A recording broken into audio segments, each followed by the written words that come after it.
Let's delve into one of the Bible's most famous and frequently discussed passages, Genesis 1. This chapter serves as the opening to the entire biblical narrative, and it is filled with profound ideas that have sparked debate, reflection, and curiosity for thousands of years. Whether you are a believer, an atheist, or simply curious about the story from a different perspective, Genesis 1 raises intriguing questions that demand thoughtful consideration.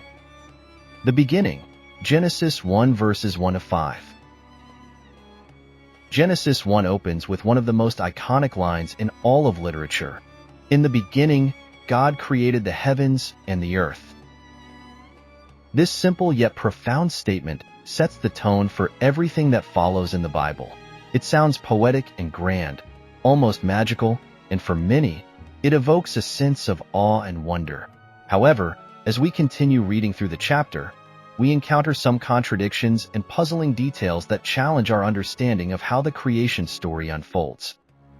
Genesis 1 introduces the creation process in an orderly, structured sequence across 6 days. Day 1, God creates light. Day 2, He creates the sky and separates the waters. Day 3, God forms land and vegetation. Day 4, He places the sun, moon, and stars in the sky. Day 5, sea creatures and birds are created. Day 6, land animals are made, followed by the creation of humans. This sequence is clear and structured. But as we turn to Genesis 2, we find a completely different account of creation, one that seems to contradict the first. In Genesis 2, humans are created first, before plants, animals, and even before woman. How can two creation stories be so different? The contradiction, Genesis 1 versus Genesis 2. Genesis 2 presents a more personal, intimate account of creation. It begins with the creation of man from the dust of the earth, Genesis 2 verse 7, followed by the planting of the Garden of Eden, Genesis 2 verse 8. And then animals are created to accompany the man, Genesis 2 verse 19. Finally, woman is created from the man's rib, Genesis 2 verses 21 to 22. This contrasts with Genesis 1, where plants, animals, and the heavens are created in a specific order before humans are introduced as the final act of creation. This difference between the two chapters has led scholars to suggest that they may come from different sources. Genesis 1 is often attributed to the priestly source, which focuses on order and structure, while Genesis 2 is linked to the Yahweh source, emphasizing a more personal, relational view of God and humanity. Some scholars even propose that these chapters were written at different times by different authors and later combined into one text. The problem with light and the sun. One of the most perplexing details in Genesis 1 is the creation of light on day 1. Genesis 1 verses 3 to 5 says, "And God said, Let there be light, and there was light. And God saw the light, that it was good. And God divided the light from the darkness. And God called the light day, and the darkness He called night." But here's the puzzling part. The sun, moon, and stars are not created until day 4, Genesis 1 verses 14 to 19. How could there be light on day 1 without a light source? This question has baffled scholars and readers for centuries. Some theologians suggest that the light on day 1 could be a special, divine light created by God, distinct from the physical light produced by the sun. They believe God's presence or some supernatural force might be the source of the light. However, this raises more questions. If God created this special light, why create the sun, moon, and stars later? Wouldn't the divine light have sufficed? From a scientific standpoint, light is electromagnetic radiation, which needs a source, like a star or the sun.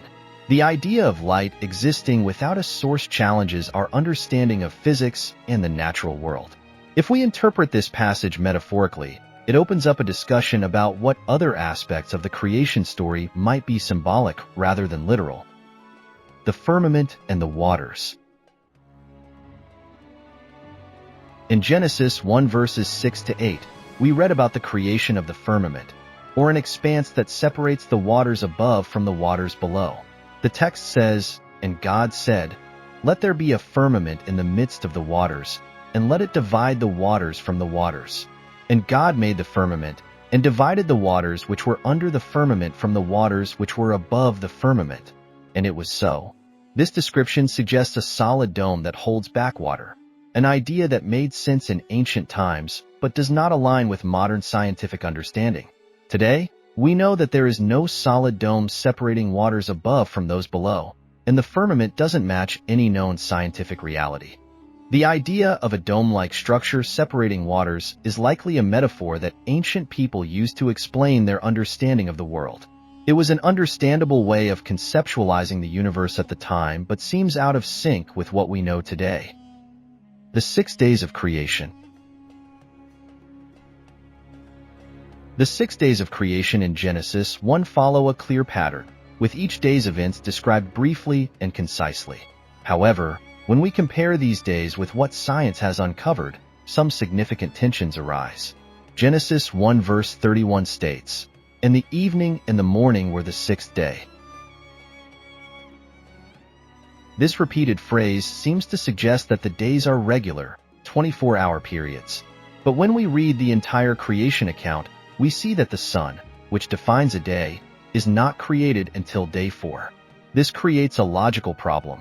How could the first 3 days be measured as days without the sun to mark time? If we interpret these days literally, it conflicts with scientific knowledge. Science tells us that the universe is about 13.8 billion years old, and that the Earth formed about 4.5 billion years ago. These vast time frames do not match the 6-day creation period suggested by a literal reading of Genesis. Could these days be symbolic, representing longer periods of time, such as epochs or stages of creation? Plants before the sun. Genesis 1 verses 11 to 13 states that plants were created on day 3. "And God said, Let the earth bring forth grass, the herb yielding seed, and the fruit tree yielding fruit after his kind, whose seed is in itself upon the earth. And it was so."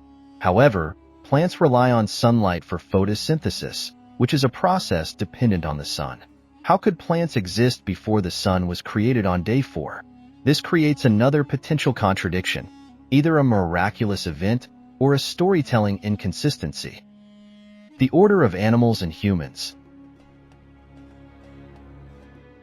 On day 5, God creates sea creatures and birds, and on day 6, land animals and humans.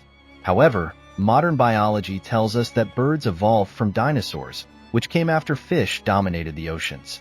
This creates a clear mismatch between the biblical timeline and scientific understanding of evolution. Genesis 1 verses 24 to 27 says, "And God said, Let the earth bring forth the living creature after his kind, cattle, and creeping thing, and beast of the earth after his kind. And it was so." Humans are created in God's image as the final act of creation. Yet this seems inconsistent with the gradual process of evolution, where humans emerged from earlier life forms over millions of years. The image of God. Genesis 1 verses 26 to 27 says, "And God said, Let us make man in our image, after our likeness. And let them have dominion over the fish of the sea, and over the fowl of the air, and over the cattle, and over all the earth, and over every creeping thing that creepeth upon the earth." So God created man in his own image. In the image of God created he him. Male and female created he them. This passage suggests that humans were created in God's image. But what does that mean? Does it refer to our physical appearance, our intelligence, or something deeper? From a scientific standpoint, human beings are part of a long evolutionary process connecting us to all life on Earth, rather than being the result of a one-time, special act of creation. The idea of humanity being made in God's image contrasts with the scientific understanding that humans share a common ancestry with other living creatures. This raises questions about how Genesis aligns with evidence from science. The us in Genesis 1 verse 26. One curious phrase in Genesis 1 verse 26 is, "Let us make mankind in our image." But who is the us? The text doesn't provide clear clarification, and interpretations vary widely. Some believe it refers to the Christian understanding of the Trinity, others suggest it points to a divine council, while some argue it could reflect older polytheistic beliefs. Regardless of interpretation, this phrase highlights the complexity of the text and adds to the many questions it raises. Humans and evolutionary history. Anthropology provides a different view of human development than the one presented in Genesis. Human populations were not a unified group from the start, as Genesis suggests. Instead, early human groups spread across the earth in isolated communities, adapting to different environments and developing in diverse ways. This is evident in the wide range of cultures, languages, and physical traits across the globe today. Moreover, the Genesis creation story doesn't acknowledge the millions of years of life that existed before humanity. Dinosaurs, extinct megafauna, and entire ecosystems thrived long before the appearance of humans, yet none of this is mentioned in the Genesis narrative. The story begins with humans already in mind, which reflects a human-centered worldview that doesn't account for the broader history of life on Earth. If you found this video enjoyable, please consider liking and sharing it. Additionally, subscribing to this channel will ensure that you receive more updates in the future. Thank you.